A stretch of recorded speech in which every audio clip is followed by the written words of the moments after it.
મકર સંક્રાંતિ પર્વ નિમિત્તે શ્રી સ્વામિનારાયણ મંદિર વડતાલ ધામ ખાતે 300 ઉપરાંત ગાયોનું વિશેષ પૂજન કરવામાં આવ્યું હતું. વડતાલ ધામમાં મકર સંક્રાંતિના શુભ પર્વ પર સંતો અને હરિભક્તો દ્વારા ગૌ પૂજા કરવામાં આવી. વડતાલ મંદિરની ગાયોને ઘઉંની ઘૂઘરીનો લાડુ, સુખડી, લીલો ચારો ખવડાવવામાં આવ્યો હતો. સાથે સાથે પવિત્ર ધનુર્માસમાં પ્રભાત ફેરી તથા ધૂનની પૂર્ણાહુતિ થઈ હતી.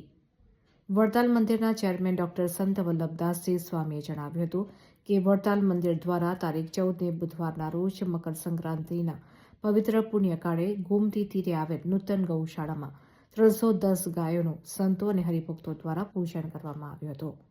પૂજન વિધિ પુરોહિત કિશોરભાઈ ભટ્ટે સંપન્ન કરાવી હતી. તો ગૌશાળાનું 5 વર્ષથી જતન કરતા પવિત્ર સ્વામીનું ચેરમેનના હસ્તે સન્માન કરવામાં આવ્યું હતું. નિજ મંદિરમાં મકર સંક્રાંતિના પુણ્યકાળે દેવોનું વિશેષ રાજોપચાર પૂજન, વડતાલ મંદિરમાં બિરાજતા શ્રી ધર્મ ભક્તિ વાસુદેવ, શ્રી લક્ષ્મીનારાયણ દેવ, શ્રી રણછોડરાય તથા શ્રી હરિકૃષ્ણ મહારાજ તથા રાધાકૃષ્ણ દેવનું રાજોપચાર પૂજન કરવામાં આવ્યું હતું.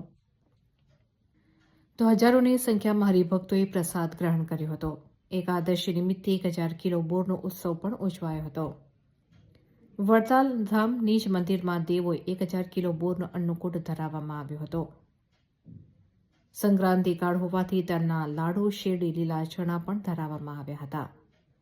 તો સ્વામિનારાયણ સંપ્રદાયમાં જોડી પર્વનું અનેરું મહત્વ હોય. સ્વામિનારાયણ સંપ્રદાયના મંદિરોમાં સંતો દ્વારા જોડી પર્વનું અનેરું મહત્વ છે. ત્યારે સંતો અને હરિભક્તો દ્વારા હરિભક્તોના ઘરે ઘરે જઈ જોડી પર્વ ઉઘરાવવામાં આવે છે.